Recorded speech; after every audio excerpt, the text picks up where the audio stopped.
Fantastic. Thank you sir. నువ్వు పాడింది ఏ రాగం తల్లి? హిందోళం సార్. హిందోళం అంటే సారీగమా అలా. నువ్వు ఎలా అన్నావు? సగం మద. మరి ఏది? హిందోళంలో రీ ఉండదు సార్. ఈ పర్టికులర్ సీన్ గురించి చెప్పాలి. నేను జనరల్గా అక్కడ ఎక్కువ ఆర్టిస్టులతో ఇంటరాక్ట్ అవుతూ వాళ్ళతో మాట్లాడుతూ సరదాగా చేస్తుంటాను. ఇది బ్రహ్మానంద్ గారి క్యారెక్టర్ ఎంత వర్కౌట్ అయిందో మీ అందరికీ తెలుసు కదా, కింగ్లో క్యారెక్టర్. ఆ క్యారెక్టర్ ఈ పర్టికులర్ సీన్ చేస్తున్నప్పుడు ఒక అమ్మాయి వచ్చి పాడుతుంది. ఆ పాడిన అమ్మాయి రియల్ సింగర్ అమ్మాయి. ఆ అమ్మాయితో నేను ఇలాగా చెప్పినప్పుడు హిందోళం గురించి మాట్లాడేదో అతను మిస్టేక్ ఐడెంటిఫై చేసి తన సుపీరియారిటీని చూపిస్తుంటాడు. నిజానికి ఈ డజంట్ నో ఎనీథింగ్, ఎవరు మ్యూజిక్ డైరెక్టర్కి అనేది అక్కడ విషయం. సో అప్పుడు హిందోళం గురించి మాట్లాడుతున్నప్పుడు ఎలా చేయాలి అంటే అమ్మాయి చెప్పింది హిందోళంలో రీ ఉండదు అనే విషయం నాకు ఆ అమ్మాయి ద్వారా తెలిసి నేను అది ఇన్కార్పొరేట్ చేసి రాసి అది చేశాను. అది చేసాం, అది బాగా వర్కౌట్ అయింది.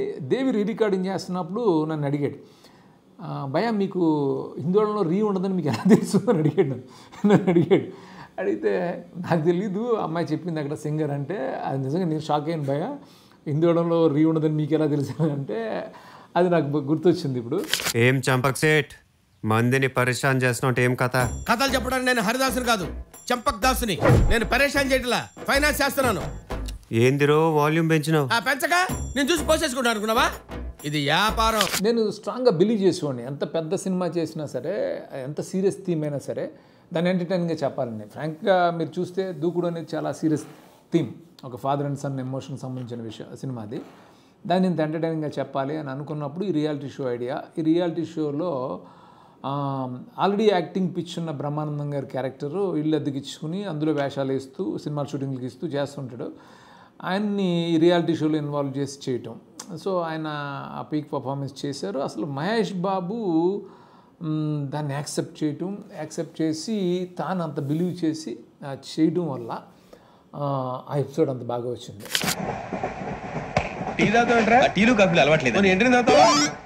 టీ తాగినట్టు ఏది టీ తాగుతారా? థ్యాంక్స్ అండి. ఇది టీయా? కాఫీ ఇచ్చావా? టీయే సార్. ఆ ఎపిసోడ్లోని ప్రత్యేకత ఏంటంటే నేను అది స్క్రిప్ట్ రాయలే, ఏ సీన్ కూడా రాయలేదు. జస్ట్ ప్రతి సీన్కి సంబంధించిన కంటెంట్ నా మైండ్లో ఉంది. అదే కంటెంట్ ఆర్టిస్ట్కి ఎక్స్ప్లెయిన్ చేసి టైమింగ్ చెప్పి నువ్వు ఇది చెప్పు అని చెప్పడం వల్ల ఏమైందంటే అది ఎక్కడ ఒక ఫ్రేమింగ్ ఉండదు, చాలా న్యాచురల్గా ఏదో జరుగుతున్నట్టుగా ఉంటుంది. అది ఇన్ని ఇయర్స్ అలా ఉండడానికి రీజన్ ఆ రియల్ న్యాచురాలిటీ, అది అలా చేయటం. దానికి నేను థ్యాంక్స్ చెప్పాల్సింది ఆర్టిస్టులకి. ఎందుకంటే నన్ను బిలీవ్ చేసి ఒక సీన్ పేపర్ లేకుండా నేను చెప్పిందల్లా వాళ్ళు ఫాలో చేస్తూ నాకు కావాల్సినట్టు ఆ టైమింగ్ ఇచ్చిన యాక్టర్స్ లైక్ రవితేజ కానీ, బ్రహ్మానందం గారు కానీ, ఏవిఎస్ గారు కానీ, శ్రీనివాస్ రెడ్డి, చిత్రం శ్రీను, రామచందర్, స్నేహ, వాళ్ళందరూ చాలా బాగా బ్రిలియంట్గా ఫాలో చేశారు. అలాంటి train episode after long 20 years తర్వాత, ఆఫ్టర్ లాంగ్ టైం 20 years తర్వాత మళ్ళీ నేను విశ్వంలో రిపీట్ చేయటం అంటే చాలా ఆలోచించాను. ఎందుకనంటే కథ డిమాండ్ మేరకు ఇందులో ట్రైన్ ఎపిసోడ్ కంపల్సరీ కావాలి. కానీ నేను ట్రైన్ ఎపిసోడ్ చేస్తున్నానని అంటే ఖచ్చితంగా వెంకీతో కంపేర్ చేస్తారు. వెంకీ అనేది డిఫరెంట్, విశ్వం ట్రైన్ ఎపిసోడ్ డిఫరెంట్. ఏంటంటే వెంకీ అనేది కొంతమంది కుర్రాళ్ళు ట్రైన్లో ట్రావెల్ అవుతుంటారు, అక్కడ అమ్మ పరిచయం అవుతుంది, అలా ఫ్రీ ఫ్లోలో వెళుతూ ఉంటుంది. ఇక్కడ ఈ ట్రైన్ ఎపిసోడ్కి ఉన్న వ్యత్యాసం ఏంటంటే ఇందులో అండర్ కరెంట్ ఒక డేంజర్ ఉంటుంది ఇందులో.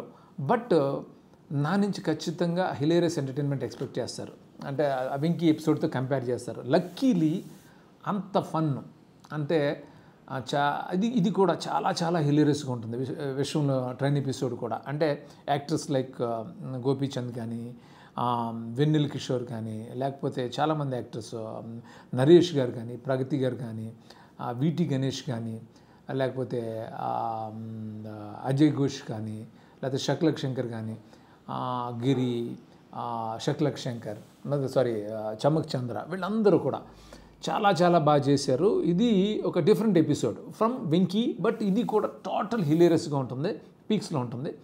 ఆ ఎపిసోడ్ని ఎంజాయ్ చేసినట్టే ఆఫ్టర్ లాంగ్ టైం ఈ విశ్వం అనే సినిమాలో ట్రైన్ ఎపిసోడ్ని కూడా ప్రేక్షకులు విపరీతంగా ఎంజాయ్ చేస్తారని నా స్ట్రాంగ్ బిలీఫ్. అంత బాధ్యతగా కష్టపడి కూడా చేసాం.